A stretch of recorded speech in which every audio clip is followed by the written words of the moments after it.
the preface. This is all about first Native American Indians, and all of this book is in part of this. The heart of little Fox was pounding, her bare feet bleeding and burning. Blinding tears were running down her face, but she continued to run. Far from her village, from her village as fast as she could, towards the deepest part of the forest. Every step was agony, as sharp blades of grass along the path whipped her bare legs. She clutched her 1-week-old baby daughter as close to her own bosom as possible, praying that she would not smother her. Fighting to keep from screaming at the remembrance of the violence that she had just witnessed, she cried, "Please help me, Great Father, please help me."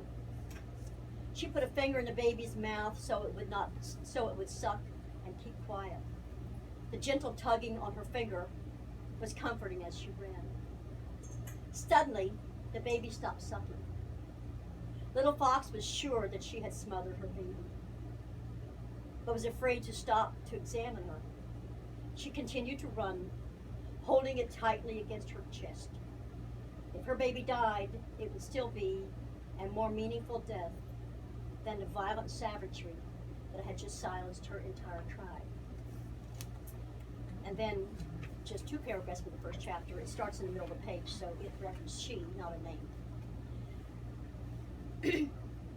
1 hour prior to little Fox's escape, the small Powhantuwa village was humming with the sounds of mourning.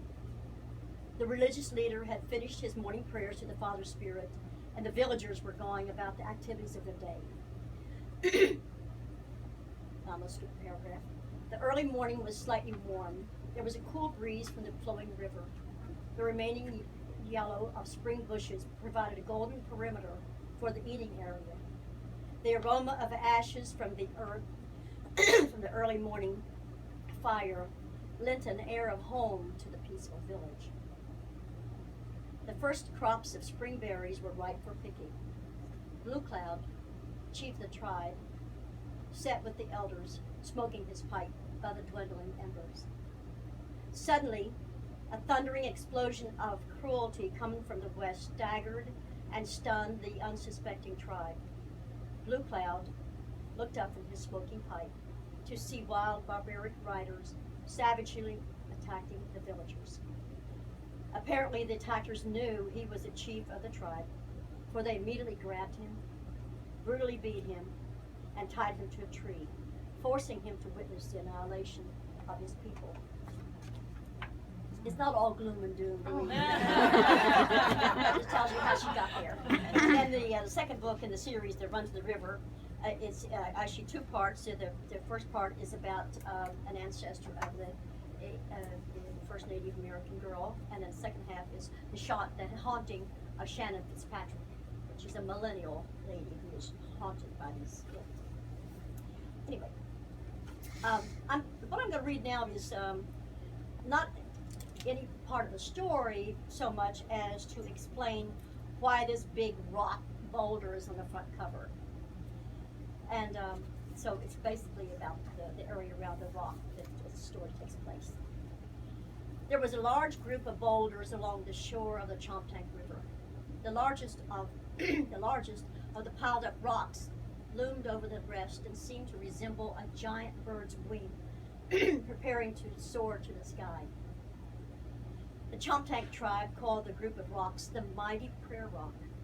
Because they were so close together, they resembled a very large rock. The tribe really believed that the Father Spirit designed the prayer rock as their sanctuary.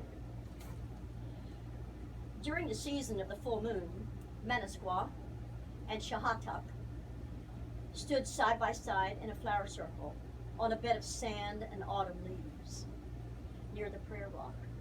Chief Manicoke chanted to the Father Spirit on their behalf and pronounced that they were one.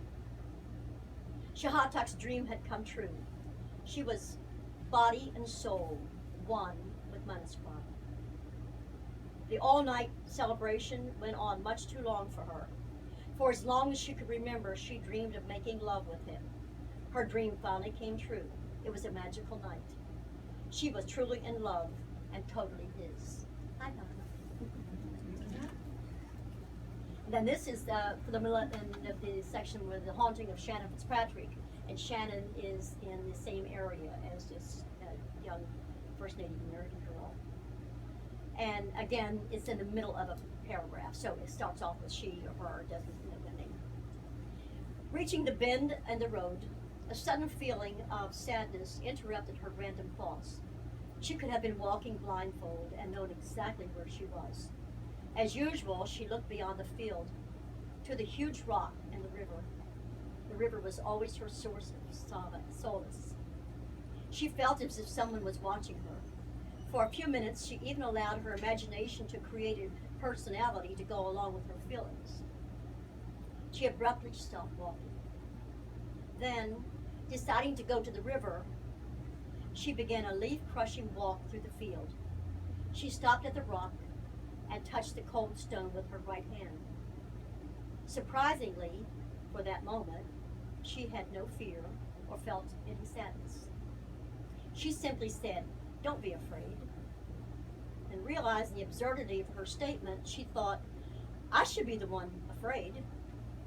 Thinking her imagination was controlling her sanity and created an imaginary creature, she turned, swatted her hand in the air as if to dismiss her thoughts, and began her walk back to the road. A sudden breeze arose, and just as suddenly, something seemed to touch her arm. She whirled around, and for a moment, she was looking through a cloud. There seemed to be a face. She felt as if she were looking into sad eyes.